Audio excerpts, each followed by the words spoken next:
घोस्टलैंड horror story पर आपका स्वागत है। अगर चैनल पर आप नए हैं तो चैनल को सब्सक्राइब कीजिए।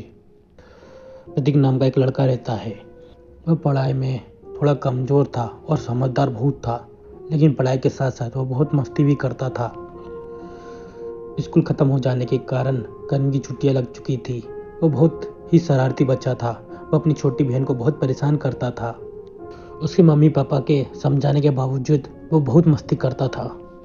फिर प्रतीक गर्मियों की छुट्टी बिताने के लिए अपनी नानी के घर जाने का प्लान बनाता है। प्रतीक को शहर की भीड़भाड़ और तंग गलियों से गांव की हरियाली खुलापन ज़्यादा पसंद था। एक दिन प्रतीक अपनी नानी के घर यानी ननिहाल पहुंच गया। नानी प्रतीक को देखकर बहुत खुश हो गई थी। जैसे ही प्रतीक नानी के घर पहुंचा तो फिर क्या था, दिन भर दोस्तों के साथ मस्ती करता, कभी खेतों में जाता, कभी बगीचों में, और गर्मियों में सबसे पसंदीदा जगह गांव का तालाब, जहां पर सभी बच्चे धमा चौकड़ी मचाते थे। ऐसे ही एक दिन प्रतीक और उसके दोस्त गांव के तालाब से लौट रहे थे। पता नहीं क्या हुआ, प्रतीक को अचानक से उसकी को बहुत कमजोरी लगने लगती है।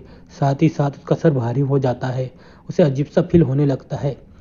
प्रतीक को लगा कि आज कुछ ज़्यादा ही मस्ती हो गई है, जिससे उसे इतनी थकान महसूस हो रही है।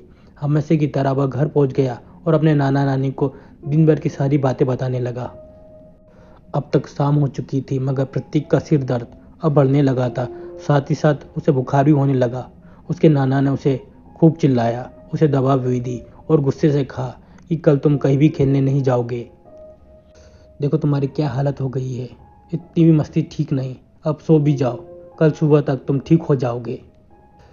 अपनी नाना की बातें सुनकर प्रतीक सो जाता है। प्रतीक अपने डॉगी को अपने पास ही सुलाता है। देर रात अचानक डॉगी जोर जोर से भौंकने लगता है। डॉगी की आवाज़ के कारण प्रतीक की नींद खुल जाती है। प्रतीक देखता है कि वह एक आदमी पर भौंक रहा है। नींद में होने के कारण पहले उसे वह आदमी दिखाई देता है, पर जब वो ध्यान से देखता है तो उसके होश उड़ जाते हैं, क्योंकि वो आदमी नहीं बल्कि एक प्रेत होता है। प्रतीक देखता है कि वह प्रेत आंगन में एक बकरी के बच्चे को खा रहा होता है। प्रेत के बड़े बड़े दांत, लंबे लंबे नाखून और खून से लथपथ चेहरा था। प्रतीक के एकदम से डर जाने के कारण उसके मुंह से आवाज़ निकल जाती है। प्रेत अचानक उसकी ओर देखने लगता है।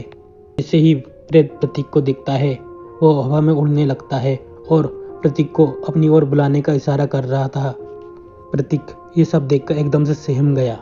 प्रतीक कुछ बोल भी नहीं पा रहा था, ना ही अपनी जगह से हिल पा रहा था।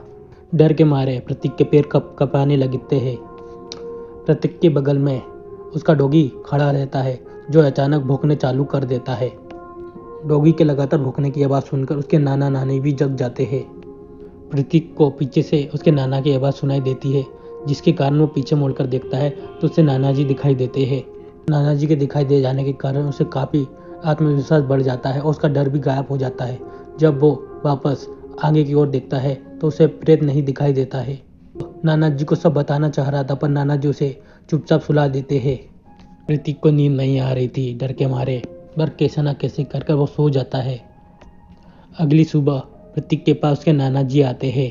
नाना जी प्रतीक से उसकी तबीयत के बारे में पूछते हैं और वह रात को क्या हुआ वो सब के बारे में पूछते हैं। प्रतीक डर के मारे अपनी सारी बातें नाना जी को बता देता है।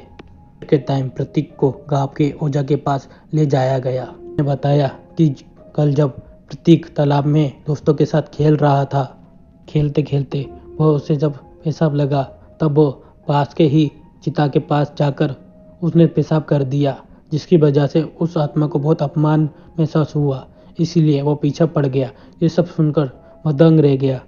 प्रतीक के नाना ने विनती करती हुए बोला, आप भी इस समस्या का निवारण करें।